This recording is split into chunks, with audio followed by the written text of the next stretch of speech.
artificial. Y para eso vamos a invitar a subir a este escenario a Carolina Aguirre, del Centro LATAM Digital de la Universidad de San Andrés de Argentina. También a Richard Benjamins, cofundador y vicepresidente del Observatorio de Impacto Ético y Social de la IA Odisea de España. Daphna Feinholz, jefa de Bioética y Ética de la Ciencia y la Tecnología de UNESCO. Y también María Paz Hermosilla, del proyecto Algoritmos Éticos de la Universidad Adolfo Ibáñez, y Fabio Steibel, del Instituto de Tecnología y Sociedad de Río de Brasil. Además, invitamos a la moderadora de este panel, la subsecretaria de Ciencia, Tecnología, Conocimiento e Innovación de Chile, Carolina Gainza. Muchas gracias y por favor, adelante. Bueno, muchas gracias. Es un gusto para mí poder estar en este foro sobre ética de inteligencia artificial en América Latina y el Caribe. En este panel vamos a conversar sobre la ética, sobre cuáles son los aportes de la academia, el gobierno y la sociedad civil para un uso ético de la inteligencia artificial. Y quiero presentar a los panelistas y a las panelistas. Para mí es un gusto que podamos conversar sobre este tema que es central para las discusiones que se están dando en este foro. Quiero saludar a María Paz Hermosilla. Ella trabaja en la Universidad Adolfo Ibáñez en Chile y está a cargo del proyecto de algoritmos éticos. También a Carolina Aguirre del Centro LATAM. Centro de Estudios en Tecnología y Sociedad de la Universidad de San Andrés, Argentina. Muy bien, gracias. También quiero saludar a Fabio Steibel. Sí, por allá. Fabio Steibel, del Instituto de Tecnología y Sociedad de Río, Brasil. Y a Richard Benjamins, cofundador y presidente del Observatorio del Impacto Ético y Social de la Inteligencia Artificial. Y por supuesto, también saludar a nuestra oradora principal, que nos va a presentar, ¿cierto?, Daphna Feinholz, jefa de Bioética y Ética de la Ciencia y de la Tecnología de UNESCO, quien va a partir dándonos unas palabras, ¿cierto?, como oradora principal de este panel, para referirnos luego en una conversación en torno a dos preguntas a la ética de esta tecnología. ¿Hay micrófono ahí o no sé si quieres pasar allá?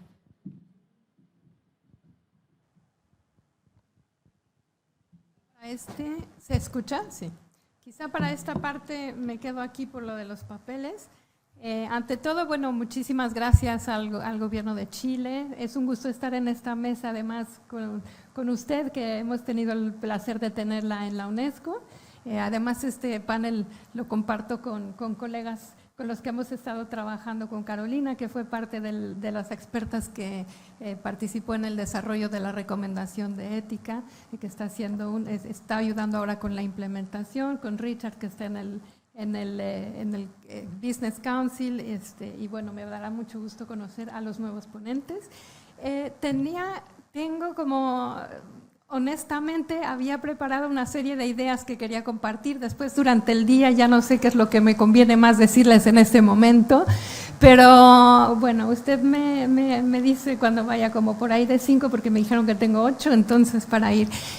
Quizá haga una especie de combinación de lo que tenía planeado decir y lo que he tratado de agregar durante el día, y lo otro lo responderé durante las preguntas. A mí me parece, es que vi que empezamos a hablar todo el día un poco más estamos hablando sobre ética, sobre inteligencia artificial, y nunca nos hemos detenido en cuestiones un poco más de definición y de lo que significan más específicamente. Después empezamos a hablar ya de cuestiones muy aplicadas, que es también parte de lo que vamos a hacer ahora. Yo había originalmente pensado referirme un poquito más hacia ¿qué quiere decir esto cuando hablamos de inteligencia y de ética y de dónde salió la recomendación de la UNESCO? Y bueno, ya después quizás hable más durante las preguntas sobre lo que estamos haciendo concretamente, porque hemos desarrollado instrumentos muy concretos como la evaluación del estado de la evaluación de preparación de los estados, en cómo se encuentran, y también de un impacto ético y también redes de expertos, pero todo eso quizá lo voy a responder más durante las preguntas, y lo que me gustaría ahorita es hablar un poquito más y reaccionar a algunas cosas sobre las que he escuchado sobre ética. Una de las cosas que quiero decir es inteligencia, estamos hablando de inteligencia artificial y lo estamos dando ya como un hecho, y además a lo mejor un día nos va a sobrepasar y nos van a ganar y son mejores que nosotros y ya escriben mejor que nosotros y ya… bueno, yo creo que acá hay que tener un poco de cuidado. La inteligencia artificial ni siquiera tiene una definición clara y única, unívoca, ni técnicamente ni políticamente. Entonces, cuidado cuando hablamos de inteligencia artificial, ¿de qué estamos hablando? 2, ¿por qué va a ser mejor que nosotros? Porque hay otra cosa que se llama inteligencia humana, que es una cuestión muy compleja, que tiene que ver con sentimientos, que tiene que ver con intuición, que tiene que ver con un pensamiento. El cerebro es uno de los órganos más complejos que tenemos, y la inteligencia artificial puede hacer, y eso es por lo que nos preocupa, puede imitar algunos de los comportamientos y algunas de las cuestiones humanas, pero no puede sustituir la inteligencia como tal. Y parte del proceso, como se desarrolló esta recomendación y cómo se desarrollan todos los documentos de la UNESCO, es haciendo consultas muy amplias con todos los sectores de la población, no solamente con políticos, sino también con el sector privado, pero también con la academia, pero también con la sociedad civil, también con los jóvenes que se mencionaban hace rato, también con poblaciones marginadas. Y bueno, una parte y entonces nosotros para esta recomendación tuvimos 50,000 comentarios en línea, además de 6 consultas regionales y una consulta con todo el sistema de Naciones Unidas. Y quiero decirles que desde Latinoamérica, una de las cuestiones que más nos brincaba era decir, cuidado, no todas las respuestas están en la tecnología, no todo lo que dice la tecnología es lo correcto, no queramos arreglar todo con la tecnología. Inclusive había visiones muy diferentes acerca de el hecho de no aparecer o el derecho a ser ignorado, porque esto tiene mucho que ver con ciertas culturas, pero en Latinoamérica había mucho el problema, la preocupación de decir, cuidado porque hay mucha gente que ha desaparecido y no queremos que quede desaparecida.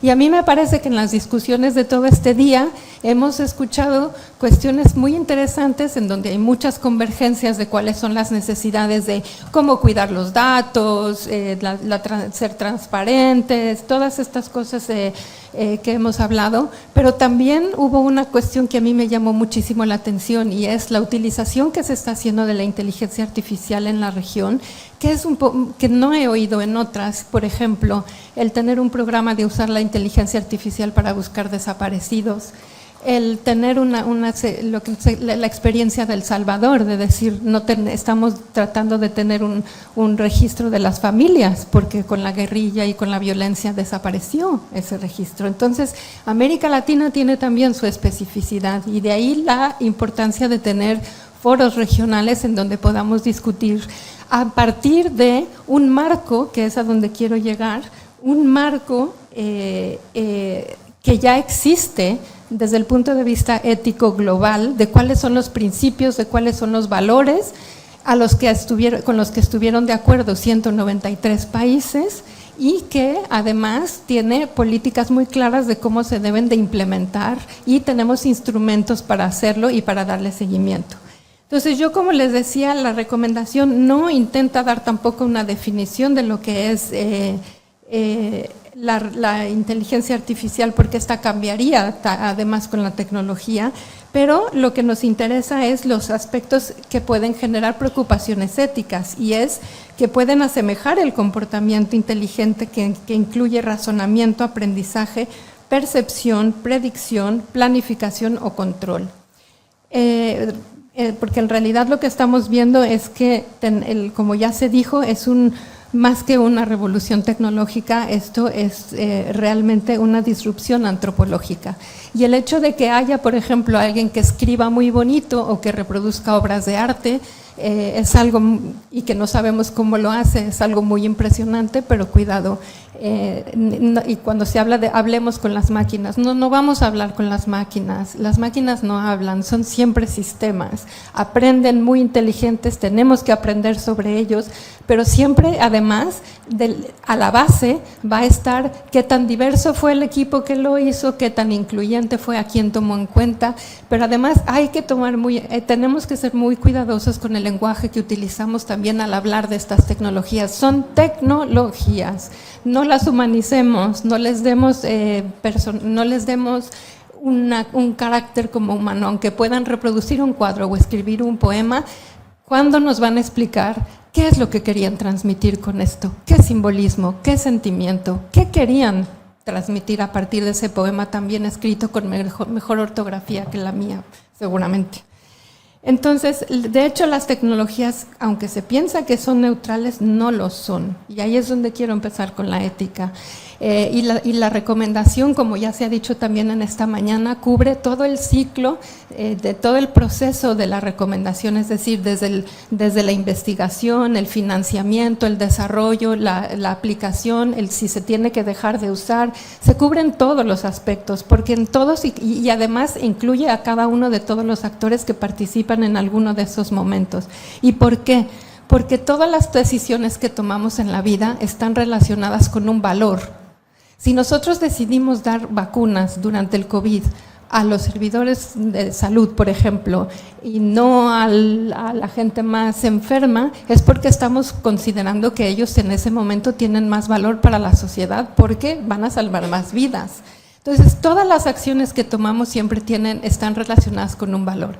Y cuando decidimos invertir en una tecnología o no, y usarla o no, responde a un valor. ¿A qué valor es al que va a responder? Y eso es lo que es la ética. Entonces, al principio se hablaba de que se podían inclusive poner valores dentro del programar la inteligencia artificial con valores. Imposible, porque la ética tiene muchísimas teorías. ¿Cuál se utilizarían? ¿La de la justicia? ¿La del utilitarismo? ¿La de la deontología? ¿Cuál? Nosotros todos tenemos diferentes marcos éticos a los que aludimos y respondemos en función de las circunstancias en las que nos encontramos. Entonces, la definición de ética que damos en la recomendación, y que en realidad tiene mucho que ver con democracia, y que eso es la forma como UNESCO trabaja, como la entiende, es una necesidad de una reflexión sistemática, porque finalmente la ética, no se nos olvide que es una rama de la filosofía. Entonces es una reflexión sistemática, dinámica, porque cambia, tiene que ir acompañando el desarrollo de la tecnología. Multidisciplinar, porque cada disciplina tiene algo que dar. Estas son tecnologías muy complejas, que no hay una sola disciplina ni una sola persona que pueda decirnos todo sobre ella. Multicultural, acabo de darles un ejemplo de Latinoamérica, y otro que puedo darles es que en Asia no tienen ningún problema, por ejemplo, de que los robots cuiden a los ancianos o a los enfermos, y en otras sociedades eso parece un escándalo. Y plural, porque hay muchas diferentes formas de entender desde el punto de vista ético también cuál debería ser el rol de la tecnología. Entonces, esta reflexión plural, sistemática, dinámica, multidisciplinar, tiene que acompañar a las sociedades para que de manera responsable puedan afrontar los efectos tanto conocidos como desconocidos de estas tecnologías sobre los humanos, sobre las sociedades y, ojo, también sobre las generaciones futuras y sobre el medio ambiente, porque no es nada más cómo usamos la inteligencia artificial para bajar los riesgos, sino también cómo la usamos de manera sustentable para no hacer más daño, porque la cantidad de energía, de agua que necesitamos para mantener sistemas fríos, etcétera, eso también es muy, muy importante. Entonces, la reflexión ética no tiene como objetivo para nada frenar el desarrollo tecnológico ni la innovación, sino que es la base dinámica que toma como referencia la dignidad, los derechos humanos, el bienestar, la justicia, para construir la sociedad que nos proponemos con la ayuda del desarrollo tecnológico. porque la ética es el horizonte hacia donde queremos, el horizonte moral al que queremos llegar. Entonces, hay tres momentos. Uno es, digamos, las posibilidades tecnológicas, que son infinitas mientras haya creatividad y financiamiento. Pero la otra es hasta dónde queremos llegar con esa tecnología. Y esa pregunta, ¿quién la responde? ¿Quién? Los desarrolladores, los que quieren, los inversionistas. ¿Quién decide? O las personas, ¿quién decide? Pues tenemos que decidir todos. Y es allí donde hablamos de que todo el mundo tiene que, de la diversidad y de la inclusión de todos los grupos marginales también, porque la diversidad de lenguas, por ejemplo, está en peligro si no la tomamos en cuenta. En fin, ¿quién tiene que decidir? Pues alguien tiene, todos los que van a ser afectados por una decisión que se tome tienen que poder tomar parte en la reflexión de la decisión que se tome. Y eso es lo que es la ética, esta reflexión social colectiva, multidisciplinaria y plural. Y después de eso vendrían los marcos legales que tienen que asegurar esos acuerdos a los que hemos llegado. Entonces la UNESCO, con 194 países, bueno, 193 cuando se adoptó, con esta variedad cultural, con este mandato multidisciplinario, con esta diversidad de políticas y de filosofías, alcanzó a dar un marco con valores y principios, como ya dije, y con recomendaciones concretas de acción. Y entendió también que la ética no puede ser una cosa que se añada en el último minuto, tiene que estar incluida en todos los momentos del desarrollo de la tecnología. Y como ejemplo solamente quiero darles dos cosas que están incluidas, porque algunas como el ex ante ya se dijo y demás, pero hay dos que me parecen muy importantes, o tres. Se prohíbe el uso de la inteligencia artificial para la vigilancia masiva y para el social scoring. Exige mecanismos de reparación y la obligación de informar a las personas si alguna decisión que se tomó sobre ellas fue tomada por la inteligencia artificial. Y la otra muy importante es bueno, les voy a decir, la responsabilidad humana. Aun cuando los individuos o los seres humanos decidan usar esta herramienta, son finalmente los responsables. Y sobre todo, y eso está escrito negro sobre blanco en la recomendación, sobre todo cuando son decisiones irreversibles o de vida o muerte, que puede ser el caso de un mal diagnóstico en salud, de enviar a la cárcel a una persona inocente, por ejemplo.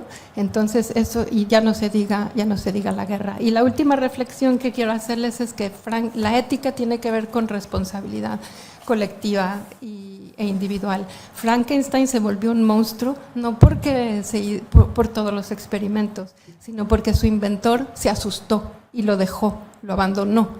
Y entonces se volvió solo, se quedó solitario y se volvió un monstruo porque no podía integrarse. Entonces nosotros todos tenemos la responsabilidad de acompañar éticamente, de principio a fin, el desarrollo y uso de estas tecnologías. Gracias.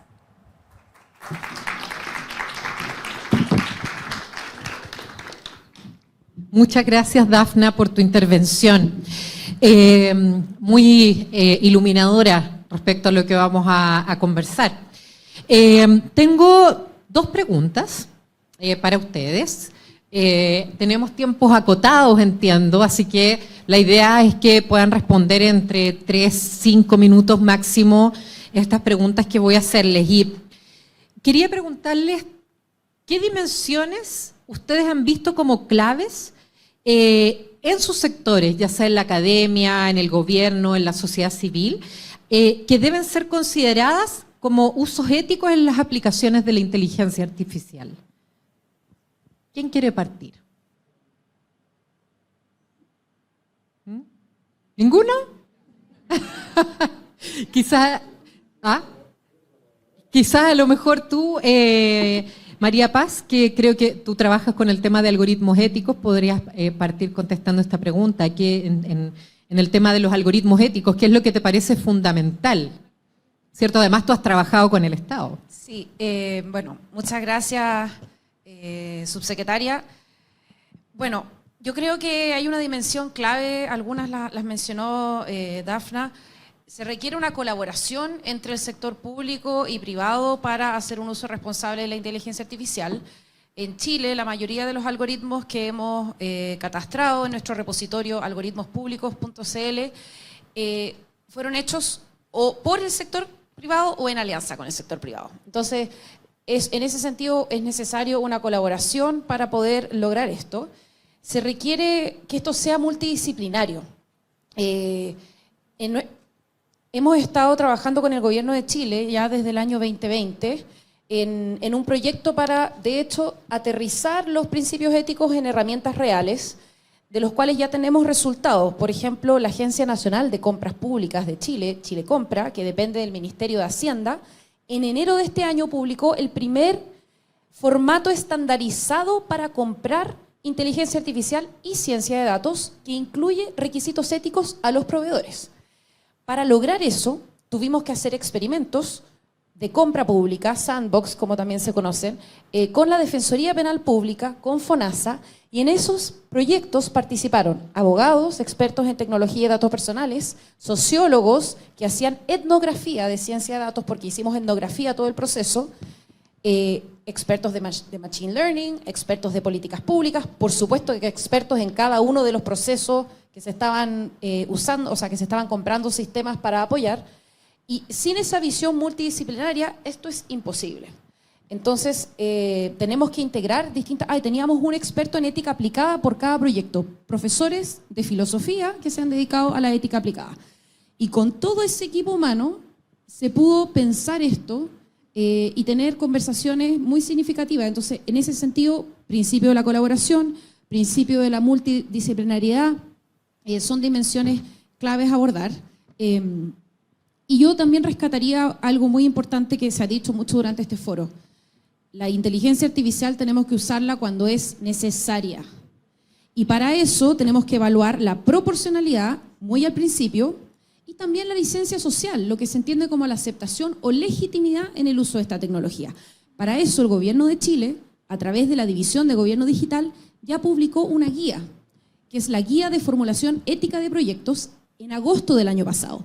Esa guía se basa en una larga trayectoria de experimentación en diseño de proyectos que llevamos haciendo con el gobierno desde el año 2019, con apoyo del Servicio Civil, del Laboratorio de Gobierno, capacitaciones a cientos de funcionarios. Y en esa guía, por ejemplo, se hacen esas preguntas. ¿Esto es realmente necesario? Entonces, esa dimensión de no creer que la tecnología es la solución porque sí, de hecho, muchas veces no lo es. Pero no ocurre esa reflexión porque el innovador o la innovadora está enamorada o enamorado de la solución. Y hay que decirle que lo importante es enamorarse del problema y no de la solución.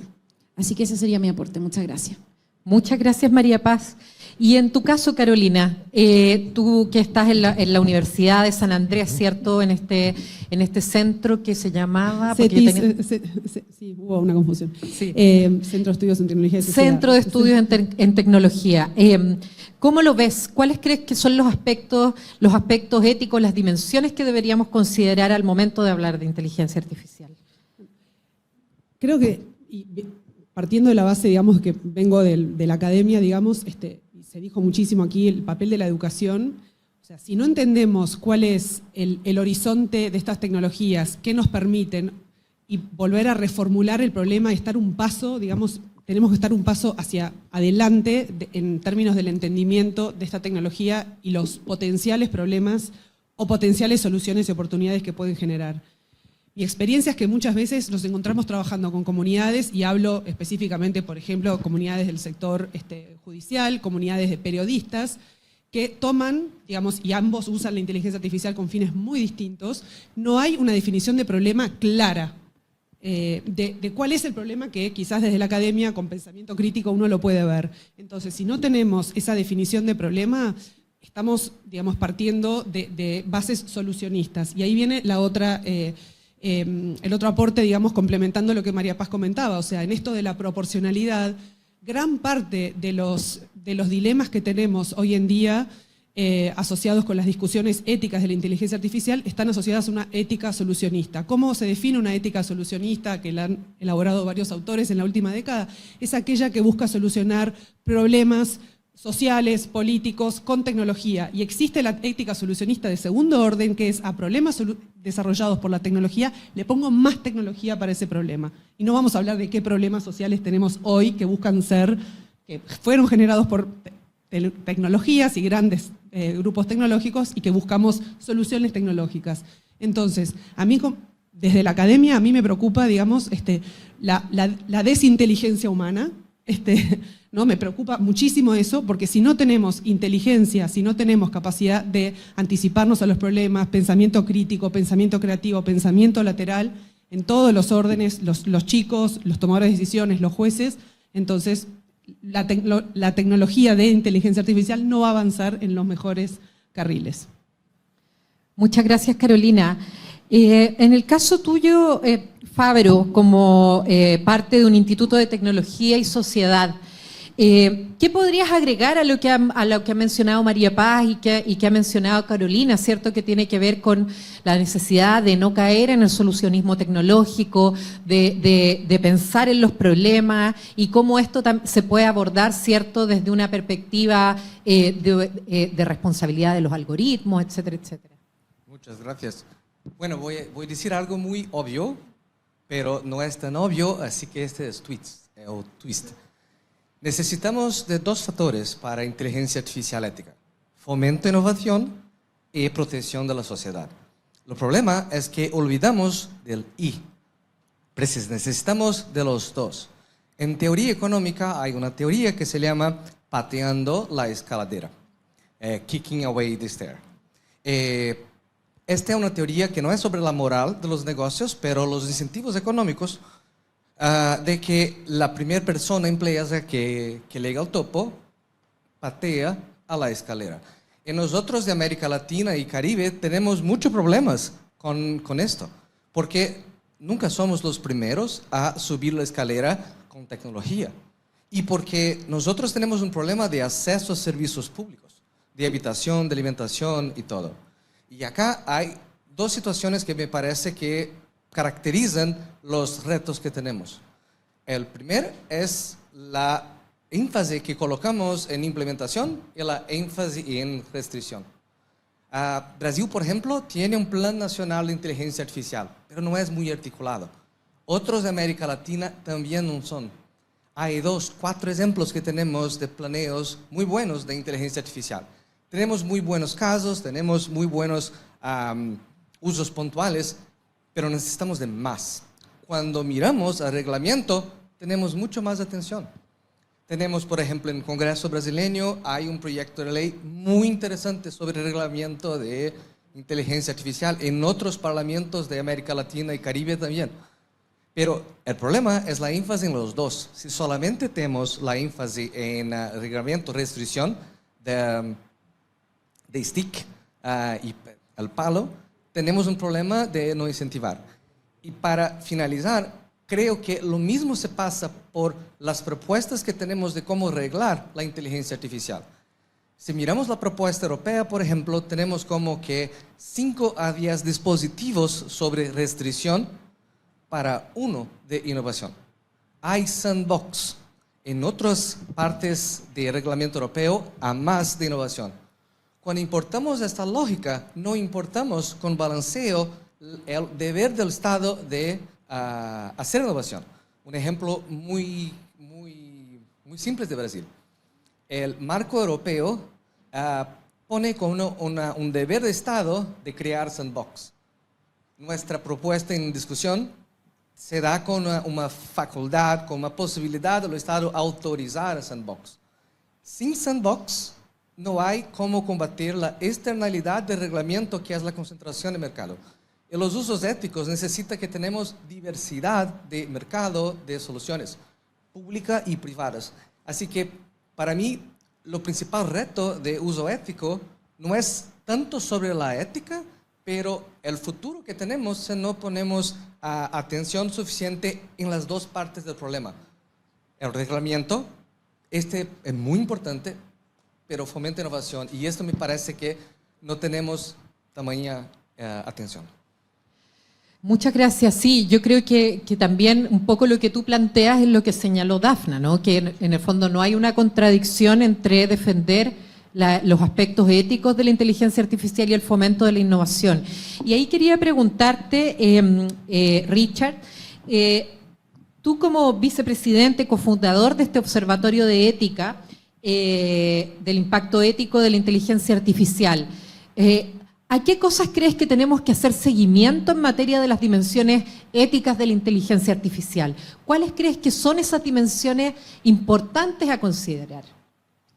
Yo creo que ya se ha mencionado un poquito que al final es un ecosistema, ¿no?, de distintos grupos de intereses que todos tienen que estar involucrados, ¿no? Hemos hablado mucho de los gobiernos, ¿no?, que tienen sus regulaciones, están las empresas, el sector privado, están las organizaciones internacionales como UNESCO, pero falta un stakeholder muy importante que es el ciudadano. O sea, realmente todas las discusiones sobre la regulación, el uso ético, es para proteger a los ciudadanos, pero realmente no forman parte del discurso.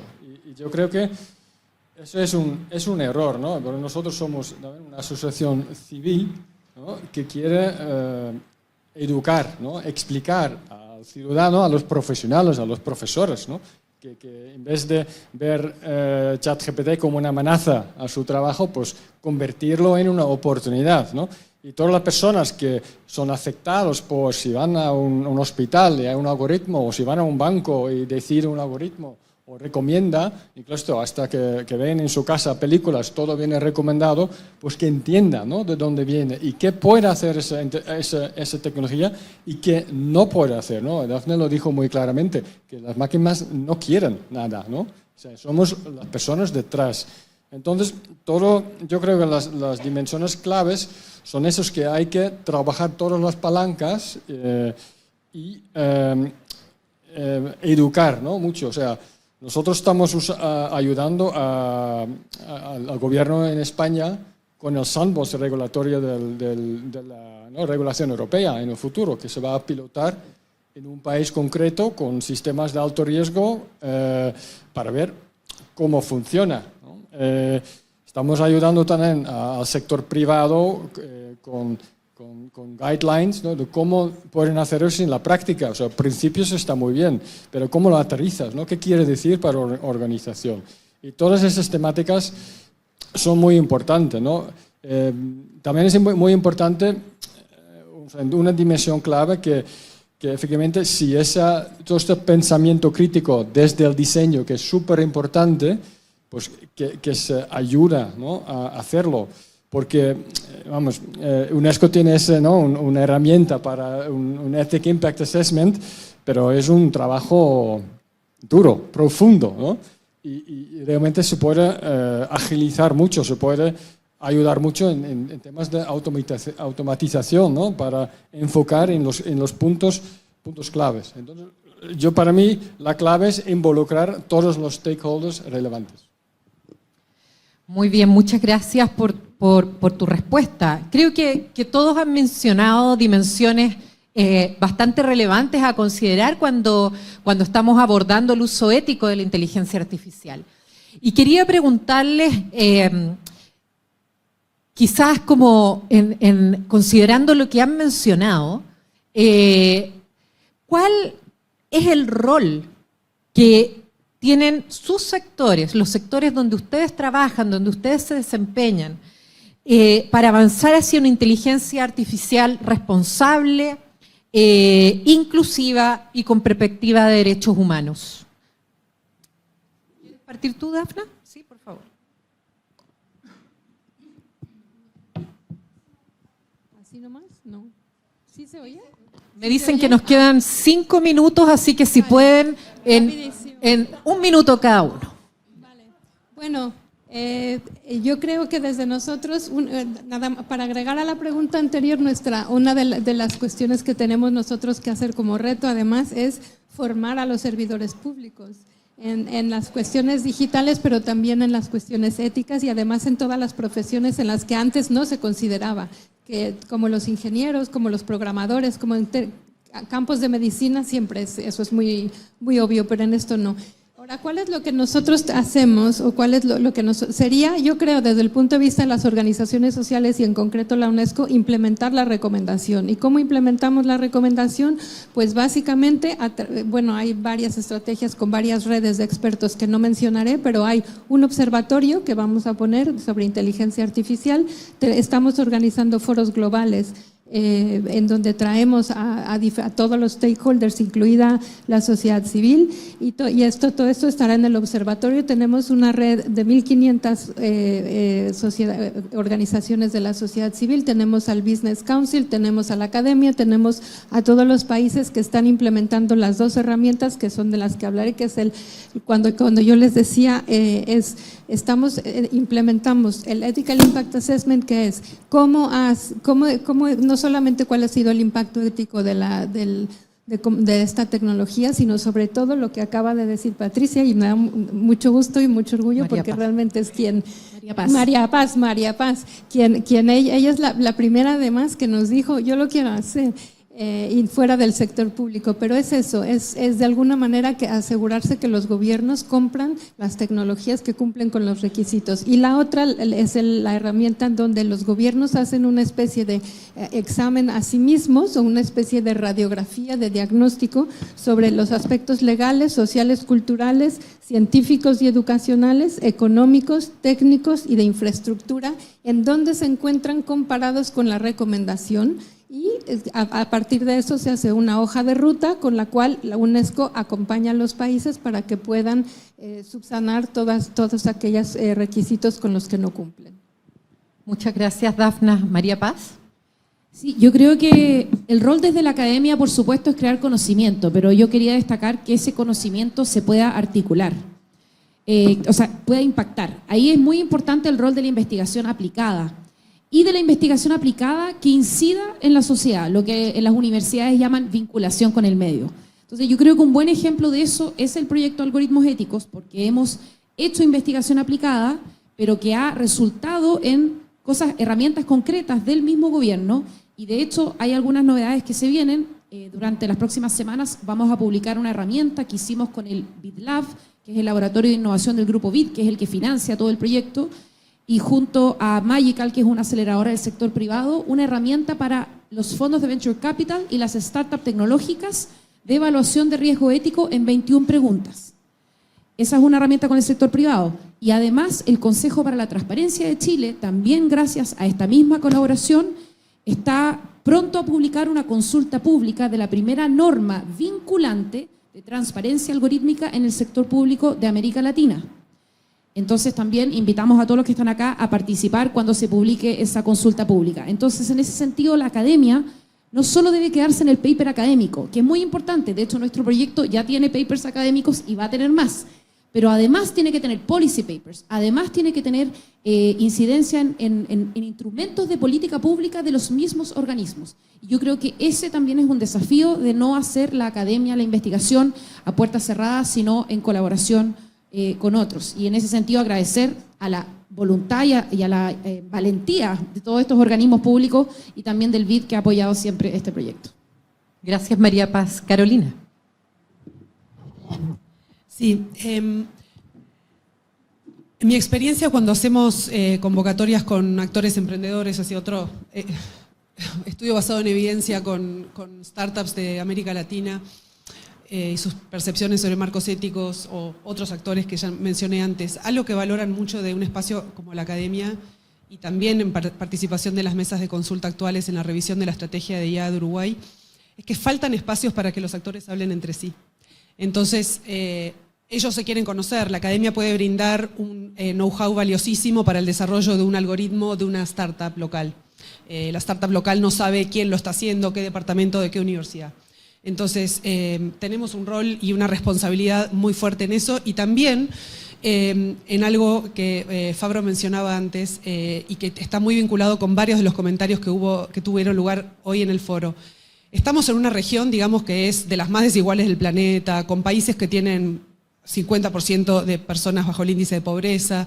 Entonces, si podemos desarrollar estrategias para que estas empresas locales se conviertan en productores de servicios asociados a otros grandes proveedores internacionales o pymes locales trabajando y desarrollando en estas cadenas de valor que surgen en el ámbito de una IA, que la IA se materializa en teléfonos, en sensores, en pantallas. La IA no es una entelequia, es algo muy material y asociado a materialidades concretas que suceden en nuestros espacios. Entonces eso creo que también es muy valioso para que ese valor local pueda transformar estas sociedades que tenemos en la región, que son tan poco competitivas como señalaba el colega de la CEPAL antes. Muchas gracias. Gracias, Carolina. Fabio, Sí, de por forma favor. muy rápida, creo que el papel de sociedad civil es participar. Por cierto que hacemos críticas, pero necesitamos participar de este proceso. Y una de las contribuciones que tenemos, como salienta Richard, es centrada en humano. Aprendí hoy que 1 en 5 padres de Corea utilizan ChatGPT para hacer la misa. Aprendemos que 1 millón... ¿Sermón? Sacerdote. Gracias. Gracias por... 1 en 5 sacerdotes de Corea utilizan ChatGPT para hacer la misa. Una pesquisa que leí hoy. Aprendemos que 1 millón de usuarios de ChatGPT se quedó en 5 días. Y esto es porque es centrado en el humano, porque el ChatGPT es la experiencia de la persona utilizar. Y Boston es la única ciudad que tengo conocimiento que puso el ciudadano en el centro del uso de ChatGPT. Los datos estaban abiertos, utilizaron GPT para hacer infografías, que las personas podrían hacer encuestas y ya estaba. Creo que hay otros ejemplos. Pero de la sociedad civil, nuestro deber es participar y es lembrar siempre que hay riesgos, pero necesitamos de adopción para interés público maciza, concentrada en el ciudadano. Muchas gracias. Richard, tu reflexión. Sí, yo creo que el papel del sector, ¿no? de la sociedad civil es sobre todo desde un punto de vista independiente y sin intereses comerciales, ¿no? Educar a la población de qué va esta tecnología y también explicar a las organizaciones, los gobiernos, empresas, cuál es la perspectiva al final de su cliente, ¿no? El ciudadano, el consumidor. Hacer de esto de una manera pues, sistemática, yo creo que es el papel de este sector. Muchas gracias. Bueno, para finalizar, voy a concentrar o hacer un resumen más o menos de las ideas que tenían y también me pidieron hacer algunas palabras, dar algunas palabras ya para esta última mesa de nuestro foro internacional. Aquí se mencionaron cosas muy importantes relacionadas con la ética de la inteligencia artificial.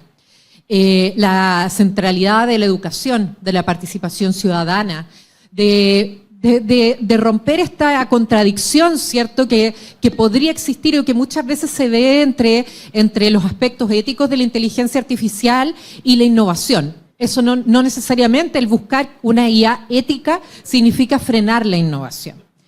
Y finalmente, cuando nosotros abordamos estos usos éticos de la inteligencia artificial, lo que está detrás de estos usos éticos son los principios de derechos humanos, la inclusión, la igualdad, la búsqueda de evitar la reproducción de sesgos de clase, etnia, territorio, género, entre otros, que están presentes en nuestra sociedad.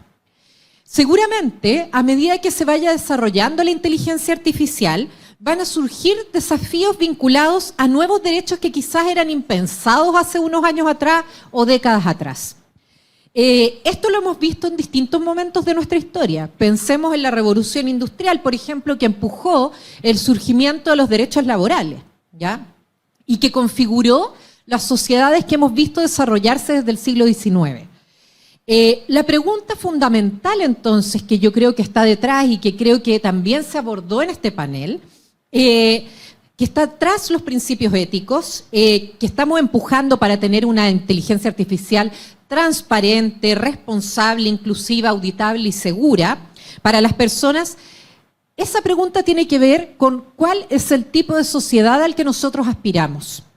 Y yo creo que todos aspiramos a una sociedad donde el uso y el desarrollo de la inteligencia artificial esté orientado hacia el bienestar social y la superación de desigualdades e inequidades, es decir, centrada también en lo humano, que era lo que conversábamos acá. Existe un debate bastante antiguo y que Dafna lo mencionó, ¿ya?, respecto a la neutralidad de la tecnología y también, que también se menciona en este panel, el riesgo del solucionismo tecnológico. Desde mi punto de vista, y creo que aquí coincidimos, la tecnología no es neutra. Tampoco es por sí misma la solución a los problemas. Por el contrario, su desarrollo está marcado por nuestros anhelos, por los sesgos, por nuestros sesgos, por los usos que hacemos de la tecnología, por las búsquedas que realizamos. Y ahí me pregunto, ¿cómo puede ser neutra una tecnología marcada por sesgos de género? ¿Cómo puede serlo una que discrimina y excluye a ciertos sectores de la población o contribuye a estigmatizarla? Es que toda tecnología y la inteligencia artificial no escapa a esto, contiene y reproduce lo que nosotros también tenemos como humanos. Ejemplos de esto hay por montones, por nombrarles solo algunos. El caso del sistema COMPAS, el Correctional Offender Management Profiling for Alternative Sanctions, que fue utilizado por los jueces de Estados Unidos para determinar si un acusado es reincidente, donde luego se descubrió que lo que ocurría con esta inteligencia artificial es que determinadas poblaciones recibían un trato discriminatorio por parte del algoritmo, ¿ya? Lo mismo ocurrido con la inteligencia utilizada para reclutar personas para los trabajos, muchas de las cuales presentan sesgos de género, o el uso de inteligencia artificial para predecir el comportamiento de ciertas poblaciones, por ejemplo, el embarazo adolescente o la tendencia a delinquir, que por falta de regulaciones en el uso de los datos termina por estigmatizar a poblaciones vulnerables. Por esto es relevante preguntarse por los algoritmos, también lo que se planteaba acá, la diversidad de los equipos, las bases de datos que estamos utilizando para entrenar estos algoritmos y las maneras como estos algoritmos procesan la información.